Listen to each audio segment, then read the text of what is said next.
Halo pembaca berita Surian.com dimanapun berada, senang bisa menyapa Anda sekalian dan selamat datang di podcast Seruyan. Ini adalah podcast perdana di mana nanti kita akan membahas berita Surian.com, karena selama ini masyarakat Bumi Gawi Hatantiring atau masyarakat Bumi Gotong Royong taunya adalah bahwa berita Surian itu sebuah media cyber. Nah, untuk itu kita akan membahas bagaimana sih ide podcast ini bisa hadir kemudian dijalankan bersama CEO Berita Surian, Bung Henry Editya, yang nanti akan menjelaskan menjelaskan sejarah itu. Nah, selamat datang Bung Henry Editya. Terima kasih waktunya. Bagaimana kabarnya, Bung? Alhamdulillah baik, Bung Yasir. Kesehatan aman lah ya? Alhamdulillah sehat. Nah, karena kita tahu kondisi cuaca sekarang ini gimana nih, Bang, menurut pantauan dari kawan-kawan jurnalis? Ya, saat ini memang cuaca di Seruyan memang cukup ekstrim, terutama di polusi udara karena maraknya karhutla. Jadi masyarakat harus sama-sama menjaga pola hidup sehat. Selain dunia jurnalistik, ternyata Bang Henry juga memang brilian ya, punya ide dan gagasan terutama untuk bagaimana sih kita juga bisa bertransformasi dalam menyampaikan informasi dalam bentuk podcast Surian ini ya. Jadi mohon tepuk tangan dulu lah. Jangan pada tegang. Bang Henry, apa nih Bang ide dan gagasan yang memantik Abang untuk juga membuat podcast Surian, Bang? Ya, terima kasih Bung Yasir. Podcast Surian ini berawal dari pemikiran saya dan teman-teman kalangan jurnalis khususnya di Berita Seruyan bahwa kita ingin mewadahi atau mengajak masyarakat Seruyan ini berpikir bagaimana memberikan informasi, juga bagaimana menuangkan pikiran dari semua kalangan untuk kemajuan Kabupaten Seruyan. Nah, semua kalangan, Bang ya? Semua kalangan. Jadi nanti saya berkeinginan di room podcast ini yang sederhana ini banyak narasumber-narasumber yang hadir di sini, narasumber-narasumber yang menginspirasi masyarakat Kabupaten Seruyan. Baik itu di kalangan aktivis sosial, pelaku ekonomi, pengusaha-pengusaha muda, para pejabat pemangku kepentingan di Seruyan. Semua kalangan masuk di sini nantinya. Saya berharap mudah-mudahan pejabat-pejabatnya nanti bisa mau hadir ke sini. Atau jangan-jangan mereka bicara, oh itu podcastnya Henry itu.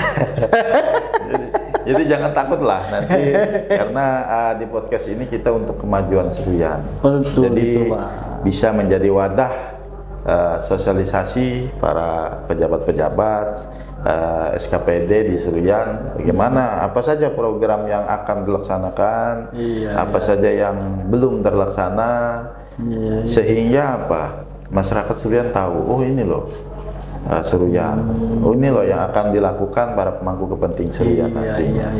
Jadi itu salah satu harapan saya dengan adanya podcast Berita Seruyan, podcast Seruyan ini, untuk terutama saya ingin di ruangan kecil ini menjadi ruangan untuk kita mengekspresikan pikiran kita. Jadi jangan sampai hanya pejabat saja yang diwadahi, tapi semua kalangan, masyarakat bisa menyampaikan kritikan. Misalnya nelayan ya Bang ya. Misalnya nelayan, masalah pertanian, apa kendalanya di lapangan, ini yang perlu dibenahi pemerintah. Begitu. Nah, jadi penonton podcast Surian ini juga selain berfungsi untuk nanti mengundang semua kalangan sosial masyarakat ya, baik pejabat maupun masyarakat biasa, nanti juga untuk membantu para penonton sekalian atau orang tua penonton sekalian yang petani atau yang nelayan untuk menyampaikan apa sih sebenarnya masalah ya Bang ya, Iya. kendala, kemudian bagaimana solusi untuk menyelesaikan itu Bang ya. Iya. Oke deh.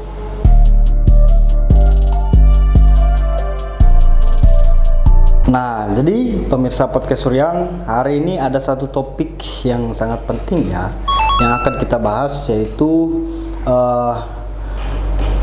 history beritasuryan.com. Karena Berita Suryan merupakan salah satu media daerah yang berasal dari Kabupaten Suryan itu sendiri, di luar media cyber yang lain ya. Untuk itu pertanyaan pertama nih Bang. Siap. Bang, kan masih banyak nih angkatan muda yang jarang mengetahui beritasuryan.com atau mengakses beritasuryan.com. Bisa nggak Abang jelaskan sedikit lah histori tentang beritasuryan.com itu Bang ke para penonton Bang? Oke, baiklah. Berita Suryan itu sebenarnya perkembangan media cyber di Indonesia sebenarnya, karena lajunya teknologi dan internet di Indonesia. Jadi perusahaan media di Indonesia terus bermigrasi. Pertama media cyber, terakhir ini yang lagi booming. Sebelumnya memang ada beberapa media yang dulunya jadi andalan di Indonesia, khususnya di Kabupaten Suryan, seperti TV, media elektronik dan cetak, radio, dan media-media lain. Nah, saat ini beberapa tahun ke belakang media cyber menjadi media rujukan di kalangan masyarakat yang dulunya bisa membaca berita melalui koran. Nah, saat ini semua orang bisa membaca berita-berita, sumber informasi yang dihadirkan oleh media-media cyber. Jadi itu media Suryan.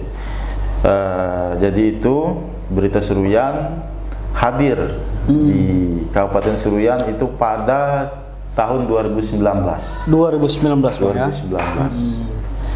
Jadi karena saya backgroundnya sebagai jurnalis, dulu lama bekerja di jurnalistik di perusahaan pers, jadi tidak ada salahnya saya mencoba untuk membuka media cyber di Suryan. Lahirlah Berita Suryan di tahun 2019, sekitar bulan Juni 2019 ya. Nah, intinya kalau dari penjelasan Abang kan ada rasa kegelisahan melihat situasi bagaimana sekarang orang terbatas dalam mengakses koran ya. Maka dari itu ada transisi dari cetak menjadi digital kayak gitu, dan beritasuryan.com itu mencoba bertransisi juga.